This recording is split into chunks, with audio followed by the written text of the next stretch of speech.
Good morning, muffin lovers. This morning we are making pumpkin muffins.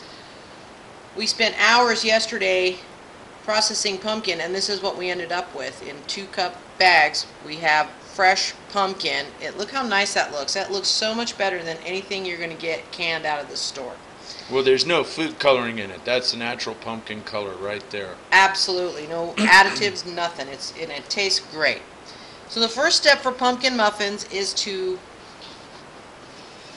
oil the bottom of our large muffin tin. So I put just a drop of oil in each of them, and I'm going to spread that around. You can use a smaller tin. You can use a mini tin. I don't know if there's one bigger than this. This was purchased years ago, and I think we were selling muffins up at the college campus. We like to go big here. Yes, all right. Angie's my college sweetheart. We are college sweethearts. So step 1 is beat 1 egg. Now this is exciting. Now this is a farm fresh egg. It's just 1 egg? Just 1 egg. Wow. And beat that nicely so that it's all together. Now she's using the handy dandy hand mixer. Yep. You can find these anywhere. I think we got ours from a yard sale for 50 cents. I wouldn't be surprised. Alright, then we're going to use 3 cups milk and a 1/2 cup oil. And I just kind of do this because... Oh, you combo fill it. Yep. Gotcha. Well, I'm blasting you with the light. A little bit. Well, it'd be better if you... There you go. Held that cup a little lower. I'm getting a good shot of your hand. There we go.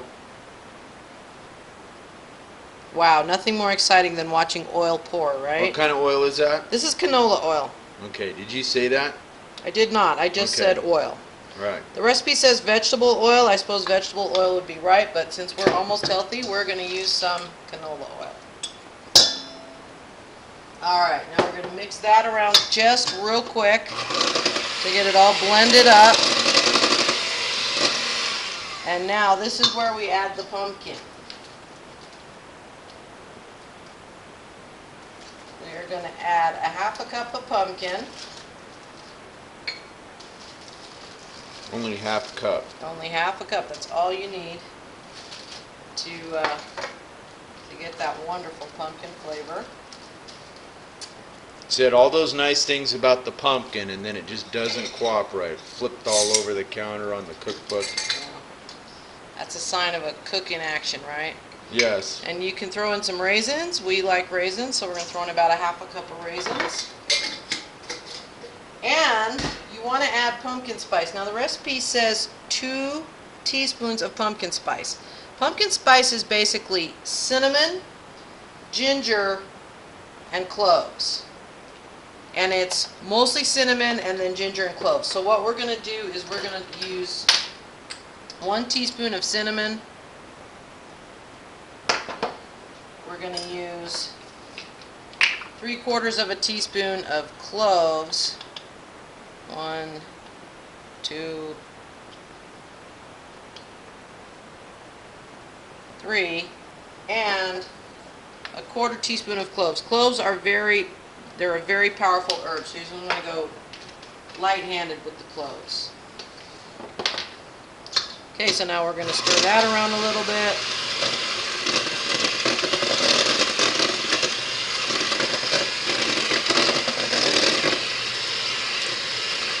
Okay.